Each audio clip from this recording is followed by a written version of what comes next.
नमस्कार। आज हम लोग बिहार बोर्ड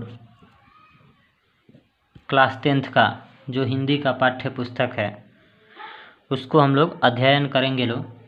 इसके पहले हम लोगों ने 4 पाठ तक अध्ययन कर लिया था। काव्य खंड का जो चौथा पाठ था प्रेमघन, उसको हम लोगों ने पढ़ा था। आज हम लोग 5वां जो आप लोगों को पाठ है जिसका नाम है सुमित्रानंदन पंत, इनके बारे में हम लोग जानेंगे। आज हम लोग सुमित्रानंदन पंत के जीवनी के बारे में जानेंगे और अगले वीडियो में इनके द्वारा जो लिखित कविता है उसके भावार्थ को, उसके अर्थ को देखेंगे। तो सबसे पहले हम लोग सुमित्रानंदन पंत का जो जीवनी है उसको पढ़ते हैं, उसको समझते हैं। देखिए, आप लोग को ये ध्यान में रखना होगा कि जो आप लोगों को किताब में दिया हुआ है उसमें से ही पूछेगा, बाहर से कुछ भी परीक्षा में पूछा नहीं जाता है। इसलिए आप लोग को जो किताब में दिया हुआ है उसका ही 2 बार 3 बार जितना भी हो सके किताब में जो लिखा हुआ है उसका ही आप लोग अध्ययन करें। तो शुरू करते हैं सुमित्रानंदन पंत के बारे में। देखिए, जैसा कि इसमें लिखा हुआ है, सुमित्रानंदन पंत का जन्म सन 1900 में अल्मोड़ा जिले के रमणीय स्थल कौसानी, जो कहाँ है, उत्तरांचल यानी कि उत्तराखंड में हुआ था। कहने का अर्थ है सुमित्रानंदन पंत जी का जो जन्म है वह सन 1900 ईस्वी में 20 मई को हुआ था।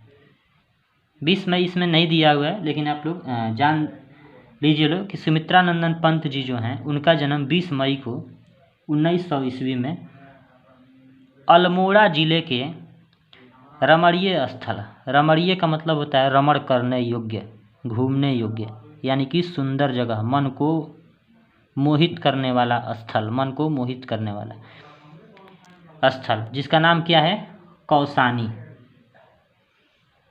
जो कहाँ है, उत्तरांचल अर्थात उत्तराखंड में है, में हुआ था। तो यहाँ से आप लोग को परीक्षा में बहुत सारे प्रश्न पूछा जा सकता है। सुमित्रानंदन पंत का जन्म कब हुआ था? तो सन 1900 में हुआ था। कहाँ हुआ था? तो उत्तरांचल में हुआ था, उत्तराखंड में हुआ था। उत्तरांचल में कहाँ हुआ था? तो उत्तरांचल का अल्मोड़ा जो जिला है, अल्मोड़ा जिले के कौसानी नामक गांव में हुआ था। कह रहा है, जन्म के 6 घंटे बाद ही माता सरस्वती देवी का देहांत हो गया। जन्म के 6 घंटे बाद ही माता सरस्वती देवी का देहांत हो गया। जो इनकी माता थी, सुमित्रानंदन पंत जी की जो माता थी सरस्वती देवी, उनका ये जब जन्म लिए तो उसके 6 घंटे के बाद ही उनकी माता सरस्वती देवी का निधन हो गया, देहांत हो गया। तो यहाँ से भी आप लोगों को परीक्षा में पूछ सकता है कि सुमित्रानंदन पंत जी के माता का नाम क्या था? तो उनकी माता का नाम सरस्वती देवी था। जब सुमित्रानंदन पंत जी का जन्म हुआ तो जन्म होने के 6 घंटे बाद ही उनकी माता सरस्वती देवी का देहांत हो गया, निधन हो गया, उनकी मृत्यु हो गई। आगे लिखा हुआ इसमें, पिता गंगादत्त पंत कौसानी टी एस्टेट में अकाउंटेंट थे। इनके पिता का नाम भी पूछा जा सकता है आप लोग को। सुमित्रानंदन पंत जी के पिता का नाम क्या था? गंगादत्त पंत। इनके पिता गंगादत्त पंत जो थे, कौसानी यानी कि जहाँ पे इनका जन्म हुआ था, कौसानी जगह पे, उसी कौसानी जगह पे टी एस्टेट में अकाउंटेंट है। अकाउंटेंट का मतलब होता है आप लोग को जो रुपये पैसे का हिसाब किताब देखना, जैसे पहले मुंशी जो काम किया करते थे कार्य का, वहीं अकाउंटेंट। तो कहने का अर्थ है, यहाँ से आप लोगों को परीक्षा में पूछा जा सकता है कि इनके पिता का नाम क्या था? गंगादत्त पंत था। जो पेशे से क्या थे? तो पेशे से एक अकाउंटेंट थे। आगे है, पंत जी की प्राथमिक शिक्षा गांव में हुई, फिर बनारस से उन्होंने हाई स्कूल की शिक्षा पाई। यानी कि पंत जी का जन्म हुआ था उत्तरांचल में, उत्तरांचल के कौसानी गांव में, जो कि अल्मोड़ा जिले में पड़ता है। तो कहने का अर्थ है कि पंत जी की जो प्राथमिक शिक्षा है, जो उनकी शुरुआती शिक्षा है, वह गांव में ही यानी कि कौसानी में ही हुई, और फिर बनारस से उन्होंने हाई स्कूल की शिक्षा पाई। यानी कि पंत जी प्राथमिक शिक्षा गांव में किए, और जब उनकी प्राथमिक शिक्षा समाप्त हुई तो वे अपने गांव को छोड़ करके वाराणसी चले आए, बनारस। और बनारस कहाँ है? तो उत्तर प्रदेश में है, यूपी में है। तो वे अपने राज्य को, उत्तराखंड को, उत्तरांचल को वहाँ से छोड़ दिए प्राथमिक शिक्षा जब उनकी समाप्त हो गई तो, और हाई स्कूल की शिक्षा प्राप्त करने के लिए वे बनारस में चले आए। आगे है, वे कुछ दिनों तक काला कांकर राज्य में भी रहे। वे कुछ दिनों तक काला कांकर राज्य में भी रहे। काला कांकर, काला कांकर आप लोग को उत्तर प्रदेश में ही एक जगह है जिसका नाम है, जो आप लोग को आज पड़ता है, प्रतापगढ़ जिला। उत्तर प्रदेश का जो प्रतापगढ़ जो जिला है, उसी जिला में काला कांकर नामक स्थान है। उस स्थान पे, उस जगह पे कुछ दिनों तक सुमित्रानंदन पंत जी भी रहे थे। कहने का अर्थ है, इसमें तो दिया नहीं है, लेकिन जब सुमित्रानंदन पंत की जो पिता थे वे कर्ज में डूब गए थे, बहुत ज़्यादा उनके ऊपर कर्ज हो गया था और उनको बहुत ज़्यादा मानसिक चिंता भी रहता था। तो जब उनकी मृत्यु हो गई सुमित्रानंदन पंत के पिता की, तो सुमित्रानंदन पंत काला कांकर आ गए, जो कि आज उत्तर प्रदेश के प्रतापगढ़ जिले में पड़ता है, और वहाँ कुछ दिनों तक रहे। तो वहीं बताया है कि वे कुछ दिनों तक काला कांकर राज्य में भी रहे।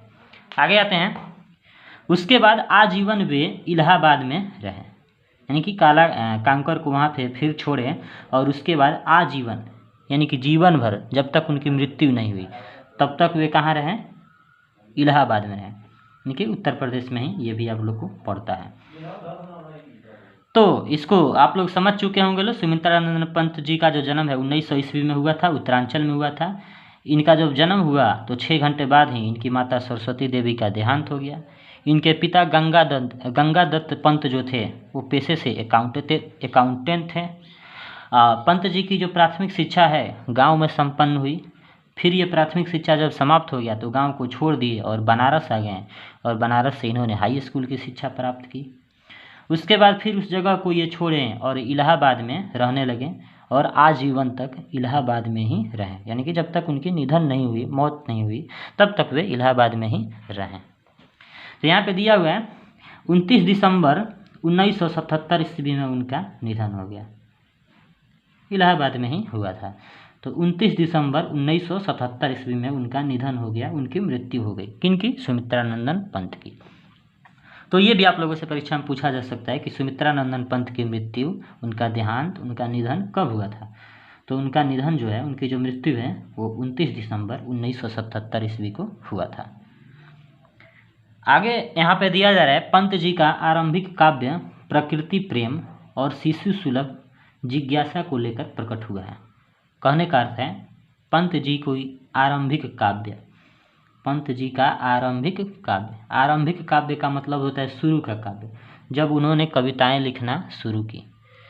तो आखिर किससे प्रेरित होकर के उन्होंने कविताएं लिखी? किस चीज़ को, किस विषय को मुख्य रूप से बना करके उन्होंने कविताएं लिखना शुरू की? तो वहीं आप लोग को दिया हुआ है कि पंत जी का आरंभिक काव्य जो है, जो शुरुआती काव्य है, जब उन्होंने कविता लिखना शुरू किया, प्रकृति प्रेम और शिशु सुलभ जिज्ञासा। जिज्ञासा का मतलब होता है जानने की इच्छा, यानी कि कहने का अर्थ है कि पंत जी जो आरंभिक जब काव्य जब लिखें, जब उन्होंने कविताएं लिखना शुरू की, तो किससे वे प्रेरित हुए? वे प्रकृति प्रेम, प्रकृति से, यानी कि वृक्ष, नदी, झरने, पर्वत, पठार, भूमि, ये जो हमारी जो प्रकृति है, तो प्रकृति से उनको बहुत अधिक लगाव था। शिशु यानी कि जो बच्चे हैं उनसे भी, शिशु से भी उनको बहुत ही अधिक लगाव था। तो प्रकृति के लगाव के कारण, प्रकृति से अधिक प्रेम होने के कारण और शिशु से प्रेम होने के कारण जिज्ञासा, जानने की इच्छा थी। किसको जानने की इच्छा थी? तो प्रकृति के बारे में और शिशु के बारे में, बच्चों के बारे में। हमेशा उनको जानने की, कुछ न कुछ जानने की इच्छा रहती थी, और उसी जिज्ञासा को लेकर के, उसी जानने की इच्छा को लेकर के उन्होंने अपनी कविताएं लिखना शुरू की। कोई भी काम शुरू करता है तो सबसे पहले मुख्य विषय कोई ना कोई होता है, उसका कारण कुछ न कुछ होता है। तो इन्होंने जब आरंभिक कविताएं लिखी तो उसका कारण क्या था? उसका कारण ये था कि इनको प्रकृति से और शिशु से बहुत ही अधिक लगाव था। आगे आते हैं लोग। उनकी आरंभिक रचनाएं प्रकृति और सौंदर्य के प्रेमी कवि की संवेदनशील अभिव्यक्तियों से परिपूर्ण है। कहने का अर्थ है उनकी जो आरंभिक जो रचनाएं हैं, आरंभ में उन्होंने जितनी भी रचनाएं की, प्रकृति और सौंदर्य के प्रेमी, ये सुमित्रानंदन पंत जो थे किसके प्रेमी थे? वे प्रकृति और सौंदर्य के प्रेमी थे, यानी कि प्रकृति से इनको बहुत ही अधिक लगाव था और इसी कारण इन्होंने प्रकृति से लगाव से संबंधित ही प्रकृति के ऊपर ही इन्होंने बहुत सारे कविताएं लिखी। देखिए, प्रकृति से अधिक लगाव होने के कारण ही सुमित्रानंदन पंत को सुकुमार कवि की उपाधि भी दी जाती है। आप लोगों के पुस्तक में तो नहीं दिया हुआ इसमें, लेकिन सुमित्रानंदन पंत का एक और नाम सुकुमार कवि है। इनको सुकुमार कवि इसलिए कहा जाता है क्योंकि इनको प्रकृति से बहुत ही अधिक लगाव था, बहुत ही अधिक स्नेह था। आगे यहाँ पे दिया हुआ है, पंत जी प्रवृत्ति से छायावादी हैं। पंत जी प्रवृत्ति से क्या हैं? छायावादी हैं। ये प्रश्न पूछ सकता है आप लोगों से। प्रवृत्ति आचरण से वे क्या हैं? तो छायावादी हैं, परंतु उनके विचार उदार मानवतावादी हैं। परंतु जो उनके विचार हैं, जो उनकी सोच है सुमित्रानंद पंत की, वह उदार है, यानी कि दूसरों पर दया रखने की भावना, दूसरों पर कृपा करने की भावना, और मानवतावादी, यानी कि मानव के निरंतर विकास से संबंधित।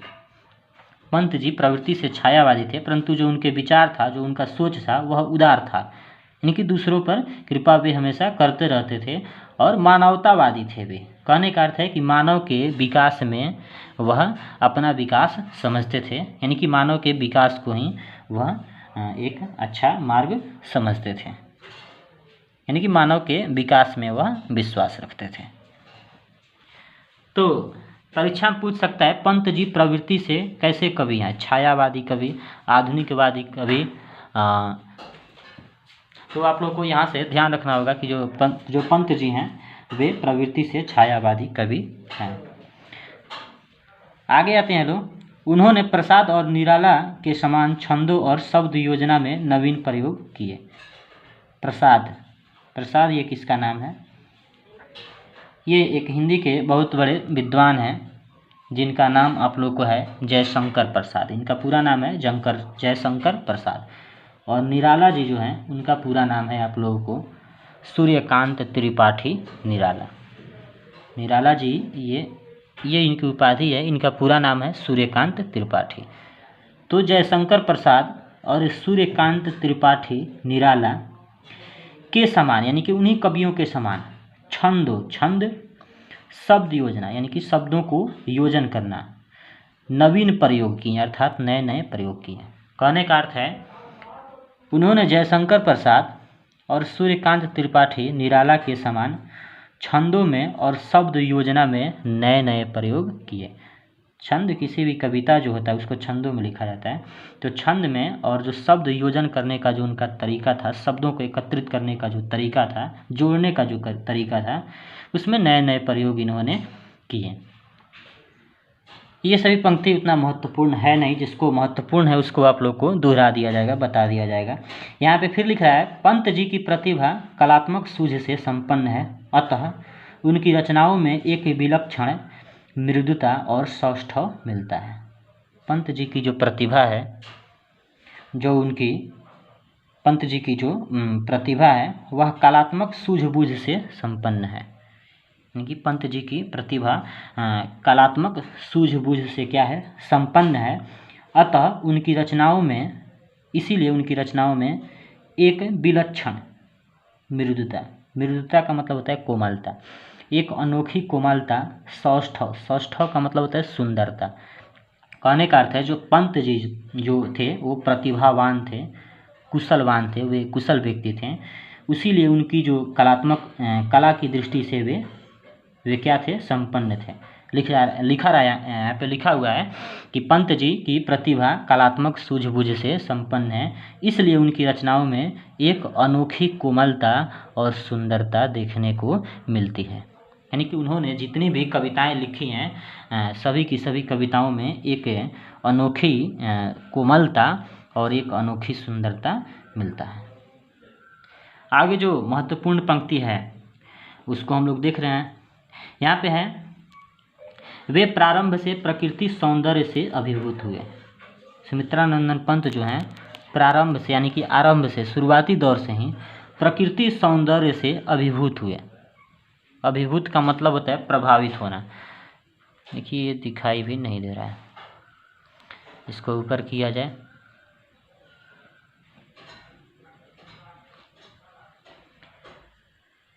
पंत जी जो हैं वे प्रकृति सौंदर्य से अभिभूत हुए। प्रकृति सौंदर्य का मतलब होता है प्राकृतिक सुंदरता से, और अभिभूत का मतलब होता है प्रभावित होना। यानी कि पंत जी किससे प्रभावित थे? तो पंत जी प्राकृतिक सुंदरता से प्रभावित थे। यानी कि वे प्रारंभ में, वे सबसे पहले प्रकृति सौंदर्य से अभिभूत हुए, प्रभावित हुए, और फिर मानव सौंदर्य से, यानी कि मानवीय सुंदरता से बाद में प्रभावित हुए, बाद में अभिभूत हुए। उसके पहले वे प्रकृति सुंदरता से अभिभूत थे, प्रभावित थे। आगे है, मानव सौंदर्य ने उन्हें समाजवाद की ओर आकृष्ट किया। मानवीय सौंदर्य ने उन्हें समाजवाद की ओर आकृष्ट किया, समाज की ओर आकृष्ट किया। आगे जो महत्वपूर्ण है उसको देखा जाए। समाजवाद से वे अरविंद दर्शन की ओर प्रवृत्त हुए। मानवीय दर्शन से उन्होंने समाजवाद की ओर अग्रसर हुए वे, और जब समाजवाद की ओर अग्रसर हो गए तो समाजवाद से वे अरविंद दर्शन की ओर प्रवृत्त हुए। अरविंद दर्शन, देखिए इनका पूरा नाम है श्री अरविंद घोष। उन्हीं के विचारों से ये प्रवृत्त हुए, ये उन्हीं के विचारों से अभिभूत हुए। कह रहा है वे मानवतावादी कवि थे। सुमित्रानंद पंत जी जो हैं वे मानवतावादी कवि थे, जो मानव इतिहास के नित्य विकास में विश्वास करते थे। यानी कि सुमित्रानंदन पंत जी जो हैं वे मानवतावादी कवि हैं, और ये मानव इतिहास के नित्य विकास में, हमेशा विकास में विश्वास करते थे। आगे यहाँ पे है, उनका अंतिम काव्य लोकायतन है। ये परीक्षा में यहाँ से पूछा जा सकता है। सुमित्रानंदन पंत का अंतिम काव्य कौन है? तो सुमित्रानंदन पंत का अंतिम काव्य लोकायतन है। यानी कि उनकी मृत्यु से पहले उन्होंने जो अंतिम काव्य लिखा उसका नाम लोकायतन है। उनका अंतिम काव्य लोकायतन है, जो उनके परिपक्व चिंतन को समेट देता है। परिपक्व का मतलब होता है परिपूर्ण, परिपूर्ण होने की स्थिति। चिंतन का मतलब होता है सोच, और समेट का मतलब होता है एकत्रित करना। कहने का अर्थ इसमें बोला जा रहा है उनका अंतिम काव्य लोकायतन है, जो उनके परिपक्व चिंतन को, यानी कि उनके परिपक्व सोच को समेट देता है। यानी कि उनका सोच कैसा था, वे किस तरह के सोचते थे, वे सारे के सारे सोच मानो कि लोकायतन में ही समेटा गया हो। सारे के सारे सोच, उनके सारे के सारे विचार मानो लोकायतन में ही क्या कर दिए गए हों, अंकित कर दिए गए हों। तो लोकायतन को जब आप लोग पढ़िएगा तो आप लोगों को समझ में आ जाएगा कि ये कितने परिपक्व थे, कितने ये परिपूर्णता को प्राप्त कर चुके थे, और ये क्या क्या सोचते थे। उनकी प्रमुख काव्य कृतियाँ हैं, ये आप लोग को परीक्षा में बहुत ही महत्वपूर्ण है। काव्य कृतियाँ का मतलब होता है उन्होंने क्या क्या लिखा, कौन कौन सी रचनाएं की। तो सबसे पहले उन्होंने लिखा उच्छ्वास, पल्लव, वीणा, ग्रंथि, गुंजन, युगांत, युगवाणी, ग्राम्या, स्वर्णधूलि, स्वर्णकिरण, युगपथ, चिदंबरा आदि। आदि का मतलब और भी हैं। तो देखिए ये पंक्ति आप लोगों को बहुत ही महत्वपूर्ण है, और ये परीक्षा में आप लोग को दे सकता है। जैसे दे देगा आप लोग को परीक्षा में, चिदंबरा किसकी रचना है, या चिदंबरा किसने लिखा था? सुमित्रानंदन पंत ने, प्रेम घन ने, गुरु नानक ने, रसखान ने। तो ये बहुत बार परीक्षा में पूछा जाता है, और हो सकता है कि इस साल भी परीक्षा में यहाँ से आ ही जाए। तो आप लोग को ये याद रखना है। उनकी कौन कौन सी रचनाएं हैं? तो उच्छ्वास, पल्लव, वीणा, ग्रंथि, गुंजन, युगांत, युगवाणी, ग्राम्या, स्वर्णधूलि, स्वर्णकिरण, युगपथ, चिदंबरा आदि। पंत जी ने नाटक, आलोचना, कहानी, उपन्यास आदि भी लिखा। इन काव्यों के अतिरिक्त, इन कविताओं के अतिरिक्त पंत जी ने नाटक भी लिखा, आलोचना भी लिखा, कहानी भी लिखा, और उपन्यास भी लिखे इन्होंने। और चिदंबरा पर उन्हें भारतीय ज्ञानपीठ भी मिला। ये पंक्ति बहुत ही महत्वपूर्ण है। जब इन्होंने चिदम्बरा पुस्तक लिखा तो चिदम्बरा पुस्तक के ऊपर इनको भारतीय ज्ञानपीठ पुरस्कार दिया गया। ज्ञानपीठ पुरस्कार ये कब दिया जाता है? ज्ञानपीठ पुरस्कार जो है वह भारतीय साहित्य जगत में दिया जाता है, और भारतीय साहित्य जगत में सबसे सर्वोच्च सम्मान, सबसे श्रेष्ठ जो रत्न है वह ज्ञानपीठ पुरस्कार है। तो ज्ञानपीठ पुरस्कार किस क्षेत्र में दिया जाता है? तो ये भारतीय साहित्य के क्षेत्र में दिया जाता है, और भारतीय साहित्य के क्षेत्र में दिया जाने वाला ये सबसे महंगा, सबसे सर्वोच्च, सबसे अच्छा ये अवार्ड, पुरस्कार ये होता है। तो जब इन्होंने चिदम्बरा पुस्तक लिखा तो चिदम्बरा पुस्तक के लिए इनको भारतीय ज्ञानपीठ पुरस्कार से नवाजा गया। तो परीक्षा में आप लोगों से पूछा जा सकता है बार बार, और ये पूछा भी जा चुका है कि सुमित्रानंदन पंत को किस पुरस्कार से नवाजा गया? तो भारतीय ज्ञानपीठ पुरस्कार से नवाजा गया। ऐसे ही प्रश्न बन सकता है कि सुमित्रानंदन पंत की किस पुस्तक के ऊपर सुमित्रानंदन पंत को भारतीय ज्ञानपीठ पुरस्कार दिया गया? तो सुमित्रानंदन पंत को चिदम्बरा पुस्तक हेतु भारतीय ज्ञानपीठ पुरस्कार दिया गया। आगे आते हैं लोग। प्रकृति सौंदर्य की कविता के लिए विख्यात कवि की रचनाओं में यह कविता हिंदी की यथार्थवादी कविता के एक नए उन्मेष की तरह है। आगे जो महत्वपूर्ण पंक्ति है उसको देखा जाए। कहने का अर्थ है प्रकृति सौंदर्य की कविता के लिए बताया जा चुका है कि प्रकृति सौंदर्य से ये बहुत ज़्यादा प्रभावित है। तो प्रकृति सौंदर्य की सुंदरता की कविता के लिए विख्यात कवि जो हैं सुमित्रानंदन पंत, उनके रचनाओं में यह कविता, यानी कि हम लोग जो पढ़ने वाले हैं लोग, यह कविता हिंदी की यथार्थवादी कविता के एक नए उन्मेष की तरह है, एक नए खोज की तरह है, एक नए खोज की तरह है। कहने का अर्थ है, उन्मेष का मतलब होता है आप लोगों को, उन्मेष का अगर देखा जाए तो उन्मेष का मतलब तो वैसे होता है आँखों का खुलना, आँख का खुलना। कहने का अर्थ है अगर कोई व्यक्ति किसी कारणवश देख नहीं पा रहा हो और उसका अगर इलाज हो और उसकी आंखें खुल जाए, वह देखने लगे, तो उसको कितना आनंद मिलेगा। जब वह प्राकृतिक सुंदरता को देखेगा, यह संसार को देखेगा, तो उसे कितना सुकून मिलेगा, कितना उसे अच्छा महसूस होगा।